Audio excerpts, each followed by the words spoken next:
Olá, povão, começando mais um LunaCast, esse podcast aqui que vocês já estão acompanhando. O nosso objetivo aqui é acompanhar os temas de uma maneira um pouco mais aprofundada para esse público que está estudando um pouco mais aí na área de intervenção em autismo. E hoje eu estou com a Larissa Coelho, que é a representante aqui, né, a diretora clínica da Luna do Rio de Janeiro, e nós vamos conversar sobre intervenção precoce. Larissa, por favor, se apresente para o pessoal. Olá, gente, eu sou Larissa Coelho, eu sou neuropsicóloga, eu também sou IBA e eu vou falar um pouco com vocês hoje sobre intervenção precoce. IBA é International Behavior Analyst, olha que nome chique, que é uma certificação internacional do IBAO, International Behavior Analyst Organization. Só para o pessoal que também que já né, é avançado, mas não necessariamente sabe dessas coisas, né? Larissa, nós vamos falar sobre intervenção precoce, porque em parte é o que você trabalha lá no Rio de Janeiro, né? O seu foco, digamos assim. E eu queria que você fizesse uma apresentação geral de quando que é essa intervenção, quando que ela é precoce, quando que ela não é, para a gente começar aqui nas perguntas mais cabeludas. Ok, então vamos lá, gente. Intervenção precoce é quando a criança ainda é bem pequenininha. Então a gente recebe normalmente ali por volta de. Se a gente pensar no modelo Denver, por exemplo, por volta de 18 meses a criança já pode iniciar. Então não necessariamente ela vai estar. Algumas ainda vão estar construindo o diagnóstico e elas já entram em intervenção quando a família ou os médicos percebem que há um atraso no desenvolvimento, né? Então é desde a primeira infância mesmo, a gente vai entender a intervenção precoce, mais ou menos ali até uns 3, 4 anos, a gente pode chamar, né? Então, se a gente for pensar nesses modelos mais fechados, o modelo Denver vai mais ou menos ali até uns 3 anos, mas a gente pode pensar até ali o final da primeira infância. Perfeito. Agora a primeira pergunta já polêmica aqui. Existe uma outra aba que é a aba naturalista? Então, né, quando a gente tá falando, assim, de aba naturalística, a gente tá falando que a gente vai chamar de, ensino incidental, né. Então, aba naturalística, as pessoas entendem que ela vai acontecer só no ambiente domiciliar ou só na escola, né, e na verdade não, é só uma das estratégias em análise do comportamento que a gente pode utilizar em todos os ambientes, inclusive no ambiente clínico.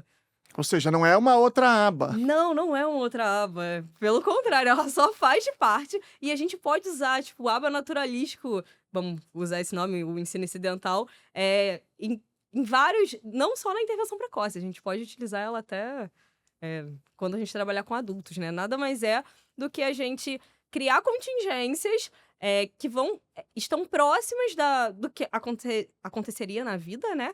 E para ensinar algum alvo de ensino.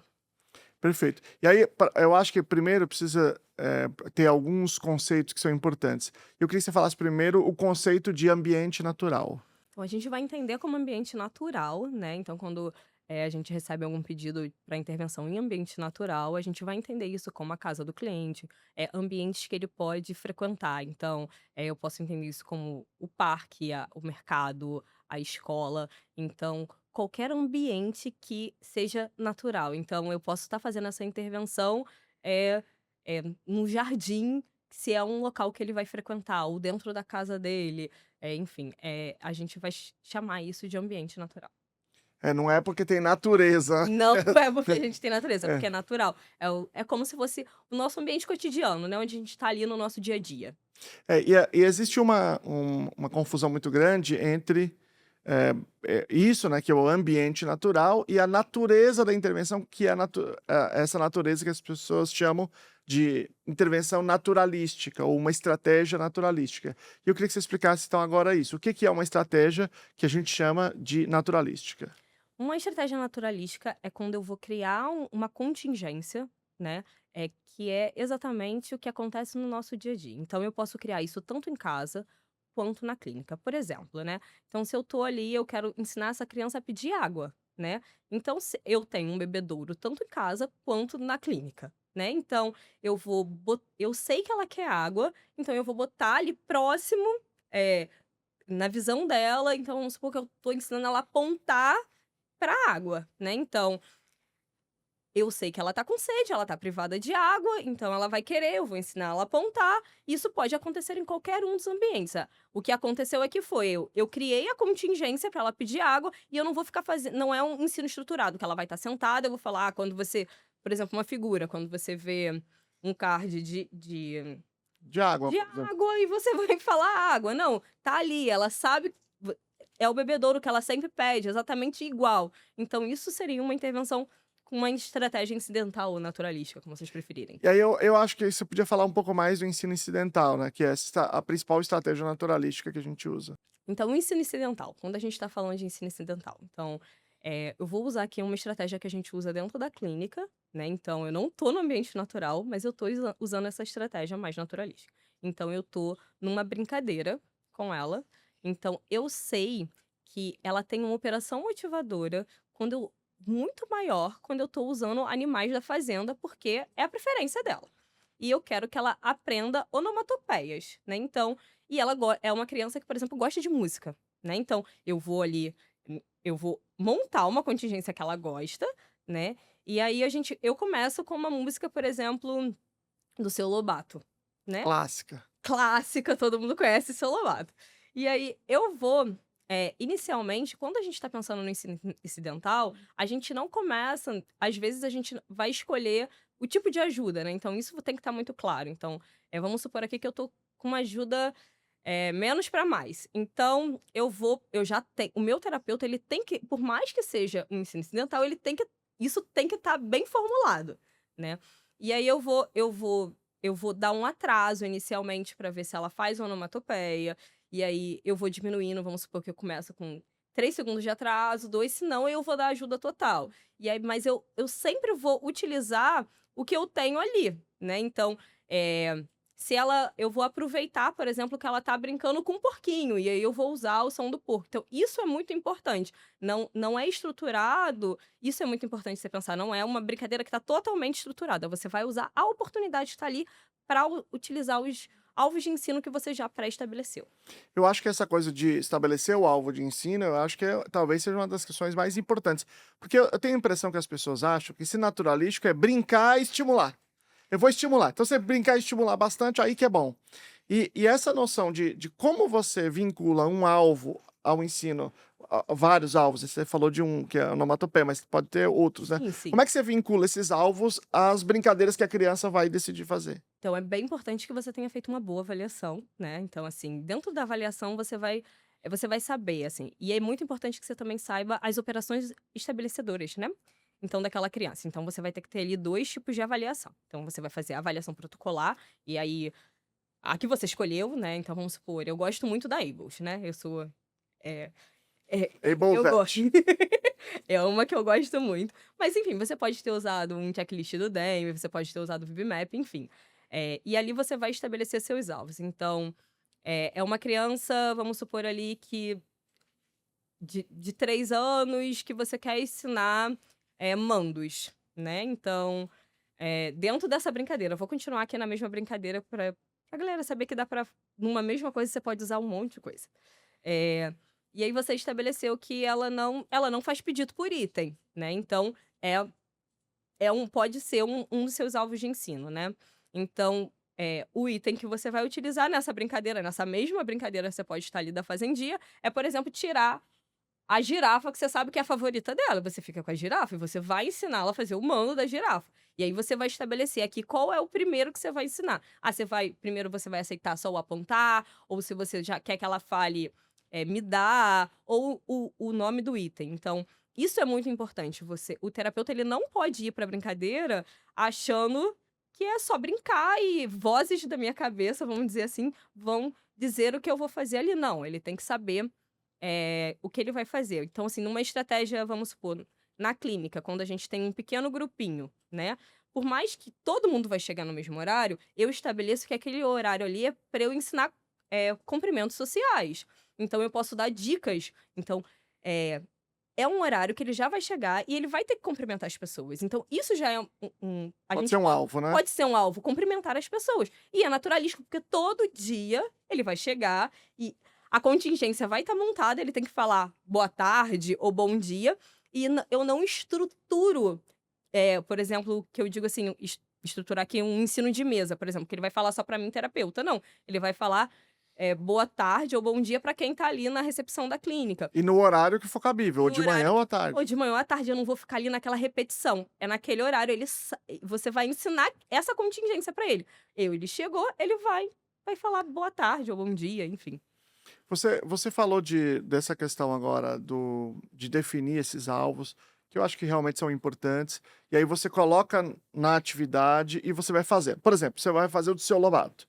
Você falou para onomatopeia. Então ele pode fazer do primeiro animal, do segundo animal, ele pode errar do terceiro, pode precisar de ajuda. E aí vem um outro grande mito. Na intervenção precoce, como é que é o registro?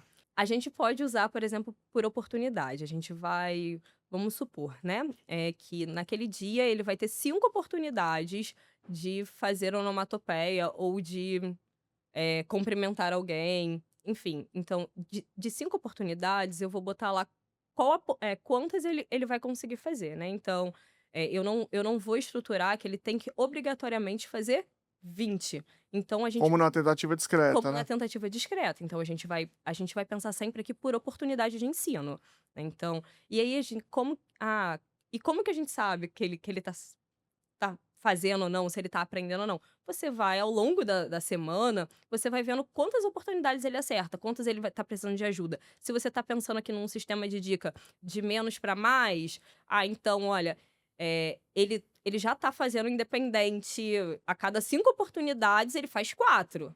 Então assim, você tem um alto índice, eu faço a cada 3 dias na semana, ele faz 4, então significa que ele tá progredindo. Na outra semana, de 5 oportunidades, em nos 5 dias ele acertou 4, então assim, significa o quê? Que ele avançou, né. Então você vai fazer um registro por oportunidade. Você falou agora, já tinha falado antes, mas você voltou a falar agora, desse modelo, desse sistema de ajuda menos para mais, least to most, que é mais comum quando a gente fala de ensino naturalístico do que o most to least, né? Do que o mais para menos. Mas eu acho que seria bom você explicar o que, que é esse sistema de ajuda, o que são esses sistemas de ajuda de mais para menos e menos para mais. Então, o que que seriam esse sistema de dica, né, menos para mais? Então, ele vai do menos intrusivo para o mais. Então, o que que eu posso entender como menos intrusivo? Eu criei a contingência, vamos supor que é para apontar. Eu coloco a criança tá próxima da água, eu espero alguns segundos. Ela não apontou, eu posso fazer o movimento e ver se ela me imita. Ela não me imitou. Eu dou uma ajuda parcial, por exemplo, eu toco nela para ver se ela faz o movimento. Nem assim. Aí sim eu vou dar a ajuda de fazer basicamente o movimento junto com ela, dando uma ajuda total para ela fazer. Quando eu tô falando de um ensino mais estruturado ou uma tentativa discreta, normalmente a gente vai é ao contrário, né, a gente vai para mais ajuda, começa do mais intrusivo para o menos intrusivo. É um sistema. Eu acho que é muito difícil para as pessoas entenderem isso, né? Porque você está dando um exemplo, por exemplo, no caso de apontar. Então seria, você está dizendo, fazer a instrução, depois você dá a modelação, mostra como fazer, depois ajuda parcial, ajuda total, né? Só que a depender de qual é o tipo de habilidade, não é essa a mesma lógica. Tem outros que têm o verbal, tem uns que têm o humano, tem outros que têm o intraverbal. Então, vai mudando de habilidade para habilidade. Eu acho que para as pessoas entenderem, talvez um pouco da dificuldade seja de distinguir isso. Mas vamos voltar agora para falar sobre avaliação. Você falou da Ables, você citou aqui o checklist do Denver. Quais são os protocolos de avaliação que faz sentido você utilizar com crianças pequenas? Quando a gente vai falar de avaliação, né, eu vou falar de 2 modelos eu acho que eu vou falar de 4 acho que todos que eu vou falar que a gente utiliza na Luna, né. Então, o checklist do Denver, ele é um checklist que ele vai por faixa etária, né, e aí ele vai te dar lá, tanto habilidades que você pode observar se o indivíduo ele emite ou não, e outras que você precisa testar, né. Então ele é bem fácil de entender, né, então ele vai dar lá quais são as habilidades que você tem que testar e quais você pode observar. Quando a gente tá falando de intervenção precoce, a gente utiliza eu vou falar 5 instrumentos aqui, que a gente utiliza na Luna, Na avaliação, né? na avaliação, né. Então, a gente tem o checklist do Denver. O checklist do Denver, a gente tem tanto, habilidades ele vai por faixa etária e ele tem habilidades que você pode só observar, outras você obrigatoriamente tem que testar, mas o próprio checklist ele vai dizer para você o que você tem que fazer. A gente também tem o inventário Portage. O inventário Portage, ele traz para você toda uma linha de desenvolvimento desde os primeiros meses de vida. Então, ele te dá áreas muito específicas, né, então você consegue ver exatamente onde você tem uma maior lacuna de atrasos. A gente também tem o VibMap, né, o VibMap, eu acho que é muito conhecido entre os analistas de Provavelmente comportamento, é o mais utilizado hoje muito no Brasil. utilizado no Brasil, né? Ele também tem partes que você vai observar, outra que você vai observar. Ele tem critérios lá para até onde você para. E assim, eu acho que vocês podem ver o curso da AIDA que está sendo lançado para aluna, que vocês vão ter um maior Conhecimento. conhecimento sobre, né? E ele também tem partes que você tem que testar. A parte de observar e a parte de testar, né? E ele realmente é muito amplo, né? Esse curso dela tá bacana mesmo. Tá bem bacana e ele é bem amplo, então você vai olhar várias áreas, né? Então ele ajuda muito a gente a pensar em alvos de ensino e a gente tem a ABLS. A ABLS também. Tem parte que você consegue observar, a ABLS ele já é bem mais extenso. Você não consegue fazer uma avaliação curta, às vezes a gente tem que fazer de uma parte.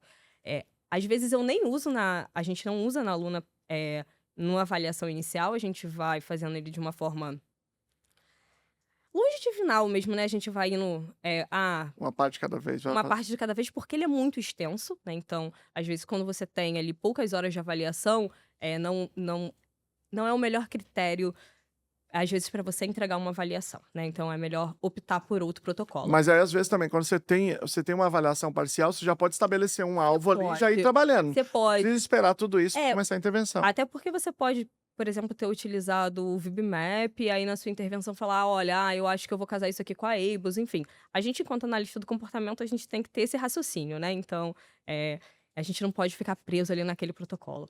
E um que a gente usa na UNA, que já é uma avaliação mais protocolar, né?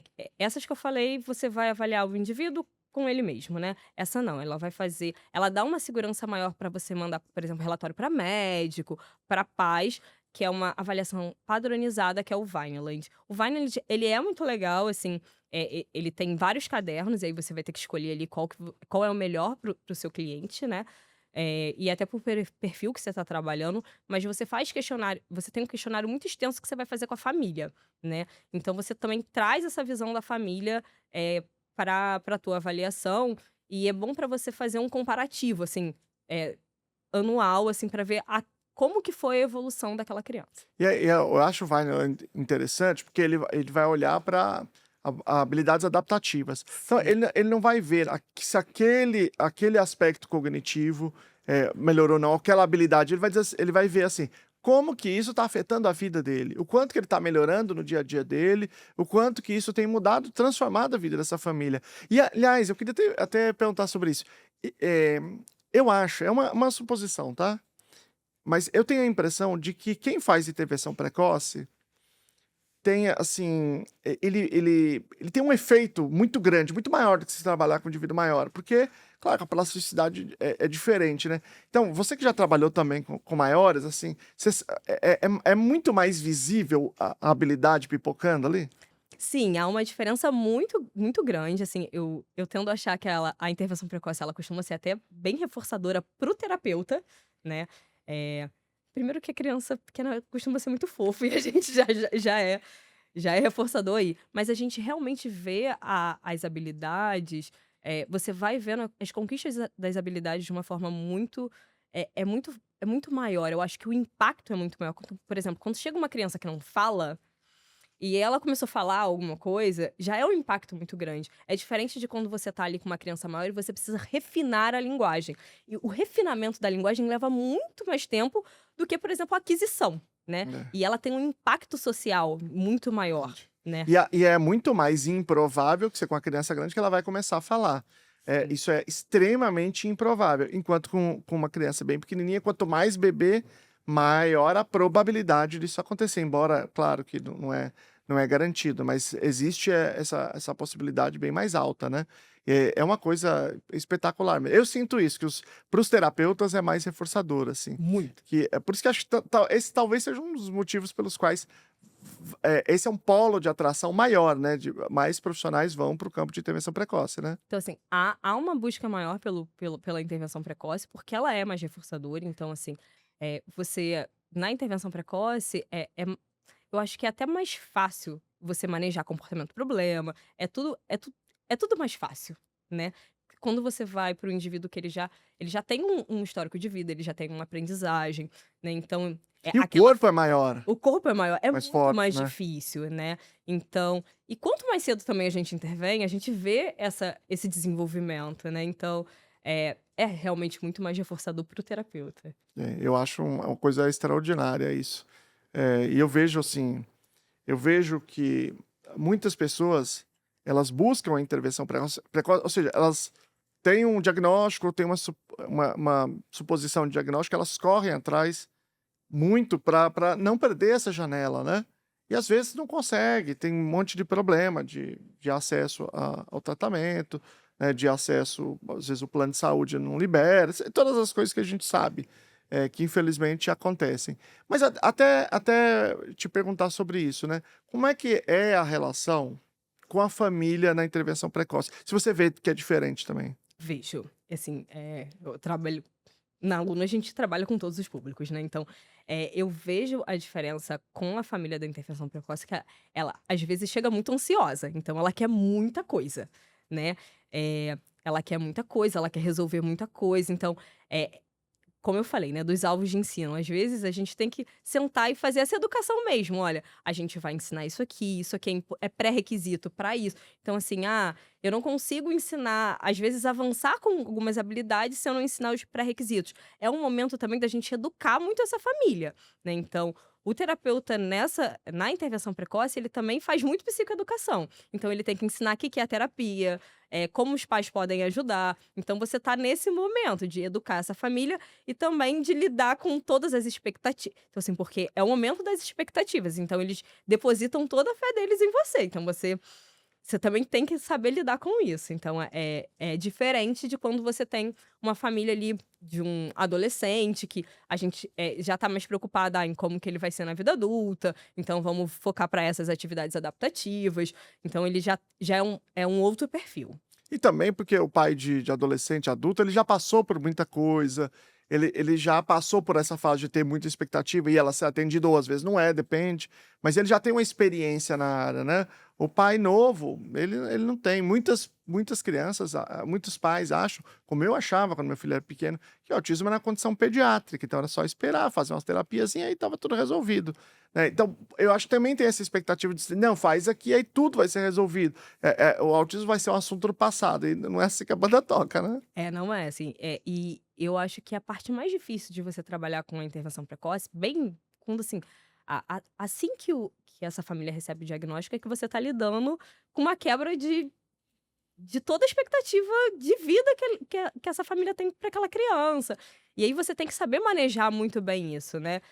Até quando você vai dar devolutivas, você tem que envolver muito essa família, ensinar ela que é o autismo, como como que a gente vai conseguir, o quanto é importante ela participar, porque sem a participação dela não adianta, né, então, porque não adianta só você fazer ou só o fono fazer, enfim, a equipe daquela criança, e aí você tem que ensinar essa família também como que ela vai, eh, ensinar essas habilidades no dia a dia. Então, cabe muito, a gente da intervenção precoce envolver essa família no tratamento.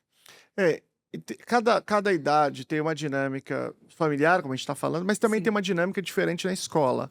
Então, quando a criança é pequena, mais ou menos na faixa que você falou, né, até com 6 anos já atinge o ensino fundamental, mas tirando aí os 6 anos antes, né, você está na educação infantil. Como é que é a relação com a escola para aqueles que estão na escola? Eu acho Não que eu não ache as outras difíceis, né, mas assim, eu acho a educação infantil desafiadora, porque, ela tende a ser muito lúdica, né, ela já para as crianças típicas, né, então, quando você tem que é desafiador você ensinar a escola, tipo: "Olha, ele precisa ter um alvo específico, você precisa ensinar coisas específicas, você não pode só botar ele para fazer uma atividade de pintura e largar ele fazendo uma atividade de pintura, você tem que pensar num objetivo para isso". Eu acho mais desafiador fazer isso na educação infantil, porque a educação infantil ela tende a ser mais livre, né, em algumas escolas, dependendo da linha que a escola segue. Que a maioria segue essa linha, né, vai lá e estimula, cria oportunidades de estimulação. Então esse negócio é um negócio que existem demonstrações científicas bem grandes de que isso é prejudicial para todos os alunos. Mas para aqueles com deficiência, a parada é dura, é mais difícil ainda, né? Porque eles precisavam ter um olhar bem técnico para aquilo ali, é super intensiva, né? São 25 horas no mínimo ali. E aí me vem a próxima pergunta sobre intensidade. A gente, de modo geral, oferece intervenções que são intensivas, ou seja, que tem uma grande carga horária. Como é que ah, como é que as crianças ficam com essa grande carga horária? Elas ficam cansadas, elas ficam de mau humor, como é que é no final da semana essa relação? Quando a gente está pensando numa carga horária extensiva, né, então a gente vai fazer isso sempre a partir da avaliação e a gente também vai ver quais são os ambientes que a gente consegue estar. Ou seja, a avaliação vai determinar Sim, se a intervenção vai ser tal carga horária ou tal. sim. Pode ser de maneira diferente, porque às vezes a pessoa pensa assim, não, é sempre essa carga horária, sempre 40 horas, por exemplo. Não, ela vai variar, né? Ela vai variar e ela vai variar por várias questões. Ela vai variar pelo próprio desempenho, como que tá o desenvolvimento, quais áreas a gente vai escolher estipular ali. E essa carga horária, eu posso começar, por exemplo, com 20 horas e daqui a um ano falar assim, olha, eu acho que a gente agora tem que aumentar ou vai diminuir, enfim. E aí também tem as condições da própria família. Qual o horário que ela faz, não sei o quê, ela faz não sei o quê. Então, eu só tenho isso, ou às vezes a família faz uma opção, ela pode dizer assim, não, o indicado é tanto, mas eu quero menos também. Eu não quero esse tanto, porque ou eu quero mais. Enfim, a família também tem um papel nesse processo e depende da vida dessa criança, como é que ela se organiza. Sim, até pra ela não ficar cansada, É. né, então a gente tem que pensar em tudo isso, porque ela tem que ter tempo pra ser ela, ser criança, estar com a família. Então a gente vai montar essa intervenção, por exemplo, ela vai vamos supor que ela vai vou usar a aluna, né, então ela vem na aluna 3 vezes na semana e fica 2 horas, e aí a gente vai trabalhar alguns alvos de ensino, ou algumas habilidades. Na escola a gente já vai optar por trabalhar comportamentos de grupo, porque eu não consigo estar aqui. Então a intervenção ela é pensada dessa forma. Então você vai aproveitar os ambientes, né, para ensinar as habilidades específicas que você estipulou ali na avaliação. Quando os ambientes existe disponibilidade desses Ah, ambientes, né? Porque na escola, muitas vezes, eu não entendo, pô, mas às vezes a gente não consegue essa parceria para ter essa presença, né? não é sempre, não são todas as escolas, né. Então assim, normalmente a gente consegue fazer um planejamento para o AT tá dentro da escola, quando a escola é muito parceira. Às vezes, quando a família também participa, o papel da família nessa parceria é muito importante, né, porque a gente não pode simplesmente chegar na escola e falar o que vai acontecer. Então assim, a família ela tem que mediar essa relação muitas das E vezes. a escola precisa estar aberta a isso, Sim, né? muito aberto. Vamos imaginar o seguinte, seguinte hipótese. Eu tenho uma criança que está lá na Luna e ela tem 15 horas por semana lá, ou 20 horas por semana, não importa. É, quando você pensa assim, parece, fala, pô, é muita hora, essa criança vai ficar exausta. Quais são as estratégias que são utilizadas para que essa criança passe esse tempo bem nesse ambiente? Por exemplo, no ambiente, agora eu vou usar a aluna, né, vamos falar da aluna. Eu faço transições entre ambientes, é muito importante, né, então, ela não vai ficar numa sala, então 15 horas, vamos supor que ela vá todos os dias e fique 3 horas por dia, né. Então não tem como eu ficar com ela numa sala 3 horas. Então a gente vai transicionar ela, né, então e aí, por exemplo, ela tem a gente tem, por exemplo, uma área aberta, que a gente tem uns brinquedos, a gente tem o Rio de Janeiro é muito calor, então a gente tem um chuveirão, então a gente vai criar oportunidades e criar, eh, dentro do planejamento dela, momentos que a gente vai ensinar ela nesse ambiente. A gente também vai, vamos supor, ensinar habilidades de vida diária. Então a gente tem um estúdio, é uma parte, que simula literalmente uma casa. Então ela gosta, por exemplo, no lanche dela, então em algum momento ela tem que comer. Então a gente vai transicionar ela para o ambiente, a gente vai ensinar ela, por exemplo, a montar o próprio lanche dela. Então isso é estar fazendo intervenção. Não necessariamente a gente está ali sentada com ela numa sala o tempo todo. Então a gente vai pensar, uma rotina para ela não ficar exausta e aquele ambiente ali não ser ruim para ela. Até porque, para quem é analista do comportamento, o ambiente tem que ser reforçador, O né? tempo todo. As pessoas têm aliás, essa é outra questão. Como é que a gente faz para as pessoas serem reforçadoras? Você já falou um pouco da clínica, mas como é que faz para as pessoas também se sabe aquela história, assim, o bom terapeuta, né, é aquele que quando a criança está indo embora, ela chora porque ela quer ficar, né. Tem a ver com o ambiente, mas também tem a ver com a pessoa, né. Como é que Tem. rola isso? Quando a gente tá falando de intervenção precoce, primeiro que você tem que gostar muito de criança, né? Então aqui é gostar de criança, você tem que gostar de brincar, né? Então não adianta a gente chegar lá igual eu tô aqui vestida, assim. Não adianta eu chegar assim, eu não vou ser reforçadora. Então, normalmente, se você chegar na aluna, você vai ver um monte de gente de moletom, de vestido como se fosse. Porque a gente tá ali pra se sujar, a gente vai literalmente entrar no mundo daquela criança. Então, se é uma atividade, se é uma criança que gosta, por exemplo, muito de água, vamos supor assim, no primeiro mês, normalmente, a gente vai ofertar muita coisa que ela goste o tempo todo, basicamente. Por quê? Porque a gente vai criar o que a gente chama de pareamento e análise de comportamento. Então, a gente vai se parear as atividades que são reforçadoras para aquele indivíduo, para aquele aprendiz. Então, a gente vai fazer isso para a gente virar reforçador, para a gente ganhar valor reforçador. Porque inicialmente ninguém tem, ninguém nem quer saber da gente, né? Ele quer ir para casa, ele quer ficar no Quem tem valor reforçador é a mãe, né? é mãe, Pai. não é a gente, né? Então, a gente tem que criar tudo isso. Então, eu sempre, quando os pais chegam no aluno, eu sempre falo: olha, os primeiros 15 dias a gente vai brincar. A gente vai brincar do que ele gosta, né? Porque ele tem que gostar de estar aqui. Ele tem que chegar e ele ver a gente, dar tchau pra você e fazer as atividades e ficar tudo bem, né? Óbvio que vão ter dias bons, outros não. É natural que aconteça, mas a grande maioria é isso que a gente espera. Então não espere que a gente vá trabalhar alvos de ensino, que a gente vai chegar botando um monte de programa para rodar. Não funciona dessa forma. É uma coisa gradativa. Imagine que se você, primeiro dia você demanda, daqui a pouco ele tá chorando porque ele não quer ir pra lá. Em casa vai chorar o tempo todo. Isso que a gente tá falando aqui tecnicamente, né, é o que do senso comum as pessoas vão chamar de vínculo. E eu acho que essa é uma coisa interessante dessa abordagem mais científica da análise do comportamento, de dizer, não é dizer que não existe vínculo, é dizer, existe, mas eu vou abordar esse fenômeno de uma maneira científica. Então, eu vou ter um procedimento, que é o pairing, né, o pareamento, em que eu vou, inclusive, medir, tem um estudo muito legal sobre pairing, eu vou medir o quanto eu sou reforçador, ou seja, o quanto essa criança quer ficar junto comigo, quanto ela vem para junto de mim, o quanto ela atende pedidos meus, porque, imagina, se você está numa terapia, você pede para a criança fazer uma coisa. Por que ela vai fazer?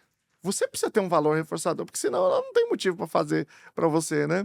E aí, dito tudo isso, né? Fazendo todo esse processo de pairing, quando chega assim, quando a criança vai se desenvolvendo, depois de 15 dias, você tem uma avaliação dela.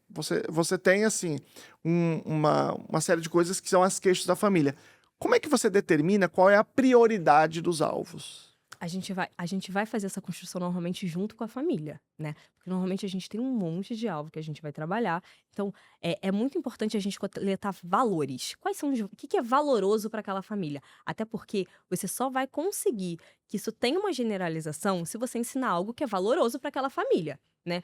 Então, quando a gente está na intervenção precoce, normalmente a gente vai. Comunicação é sempre muito valorosa, né? Então, comunicação sempre tem um valor muito grande. Então, a gente vai pensar ali, eu vou ensinar vamos supor que eu vou ensinar primeiro 3 palavrinhas, né? Então, é uma criança que não fala nada. Então, o que é mais importante você ensinar? Ele gosta muito de... Primeiro, a gente também tem que pensar o que é fácil da gente manipular, que seja valoroso, mas a gente também vai pensar no que é funcional. Sempre tem que ser funcional. O que é mais importante? Ele fala água ou ele fala gato, né? Ele gosta de gato, mas ele também toma muita água. Então, o que vai ser ali minha opção de escolha? Eu vou sempre para água, porque a água é funcional. Ele vai ter acesso a uma coisa no ambiente que ele precisa. Óbvio, e depois que eu ensino essas primeiras palavras, que eu consigo manipular a operação motivadora da criança, né? Eu consigo, às vezes, controlar o ambiente para que ela consiga. Eu vou depois ensinando outras palavras que têm valor reforçador para ela. Então, pode ser um dos critérios que você vai utilizar. Eu acho que tem uma coisa bem interessante que você falou, quando a gente falou do processo de avaliação, por exemplo, você citou aqui 5 protocolos são utilizados, né? O Vineland, o VB-MAP, a ABLES, o Portage e o checklist do Denver. E aí, por que isso aqui me chama a atenção? Porque eu sempre discuti isso. Que o analista do comportamento, ele precisa ter repertório para diferentes avaliações, diferentes formas de intervir, porque ele vai lidar com um público muito diferente entre si. Então, você tem uma criança agora que um modelo vai ser super bom, mas o outro não vai ser legal. Então, você precisa lançar a mão de muitas estratégias. Só que nós temos, dentro dessa história de intervenção para crianças pequenas, alguns modelos, que são modelos meio fechados. Eu queria que você falasse um pouco dessa relação com esses modelos. Existem vários modelos, né? Então, a gente tem o Jasper, o PRT, Millier, mas eu vou me focar no Denver para fazer essa análise, né? O modelo Denver, você tem um checklist e você vai... toda a sua intervenção, né, vai ser baseada no checklist. E tem o currículo, né, que responde ao checklist de todos os programas que as pessoas usam. Você vai usar aquilo ali bem fechadinho e você vai fazer a comparação a partir desse checklist, né? Então, você não precisa, teoricamente, né? É importante que você tenha, mas teoricamente você segue o modelo. Você não precisa ter esse olhar analítico o tempo todo de como... É como se a gente... a gente, analista do comportamento, é como se a gente fosse fluindo entre os protocolos, né? Que eu acho uma habilidade fantástica, né? Porque você consegue olhar... ter um olhar, assim, do aprendiz, né? Se ele tem a linguagem dele é mais comprometida, as habilidades de vida diária talvez não, e você consegue passear entre os protocolos, coisa que os modelos mais fechados eles não vão te dar essa oportunidade. Uma coisa que a Aida sempre faz é isso, eu acompanho muitas avaliações dela, então ela, às vezes ela pega uma criança, ela faz uma parte de um protocolo e faz outra parte do outro protocolo. E às vezes, eu já vi até ela usar 3, porque dependendo do caso, uma área é melhor, outra área é melhor. Então, esse é um negócio bem legal, né? De você utilizar. Mas continua falando do Denver aí. E aí, o modelo Denver, assim, eu gosto do modelo Denver, eu gosto bastante, pra falar a verdade. Mas, assim, quando a gente tá, assim, iniciando na intervenção precoce, eu acho que os modelos fechados, eles vão te dar uma segurança, né? Eles vão te dar a segurança de aprender como funciona o desenvolvimento, de aprender como montar um currículo para esse público da intervenção precoce. E conforme você vai adquirindo mais repertório, você consegue fazer isso como a Aida faz, né? Ela passeia em milhões de protocolos. Eu já avaliei muito com a Aida, né? E ela sempre... É uma coisa que eu aprendi com ela, é passear entre os protocolos. Mas, assim, no início, é bom você ter... Quando você está iniciando, né, na intervenção precoce, os modelos fechados, eles te dão essa segurança. Mas tem casos que você não vai conseguir responder com Denver. Qualquer um deles, né?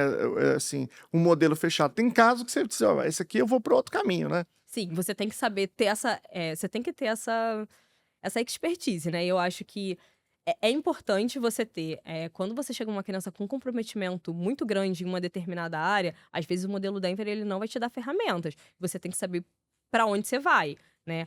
Se você vai trabalhar, por exemplo, com esse Self for Living, que é um que eu não citei aqui, mas que a gente vai trabalhar com casos mais severos. Casos mais severos. Mas você também tem que ter isso. Recebi uma criança muito severa. Essa criança muito severa, ela se aplica ao Denver ou não, né? Então, mas isso você tem que avaliar e aí é uma habilidade que você tem que desenvolver. Inclusive o Denver, quando você fala de comportamento problema, você não tem muitos recursos, né? E você tem que complementar também, fazer análise funcional, fazer outras coisas que sejam junto, né? É muito importante você pensar, por exemplo, em reforço diferencial, né? Quando a gente está montando uma intervenção, seja na intervenção precoce ou não, você tem que pensar, vou trabalhar com reforço diferencial, eu vou incluir aqui economia de fichas para alguma coisa. Então, você tem que passear entre outras estratégias. Maravilha. Larissa, nós estamos chegando ao fim, até porque nós estamos gravando aqui, para quem está assistindo, mas que a gente vai ter que gravar outro agora, então a gente está com o tempo mais bem apertado. Eu quero agradecer você veio do Rio de Janeiro, vai gravar um outro aqui também amanhã, mas foi um prazer conversar com você, muito obrigado, e vou pedir para você falar as palavras finais aqui do nosso podcast. Foi um prazer, vocês não estavam aqui vendo, mas eu estava muito nervosa, eu fico muito feliz pelo convite. Muito obrigado. Pessoal, a gente se encontra no próximo LunaCast, tá? Acompanhe aí. Quem não tá inscrito ainda, se inscreve. Clica aqui no sininho, no joinha pra nós, tá bom? Tchau.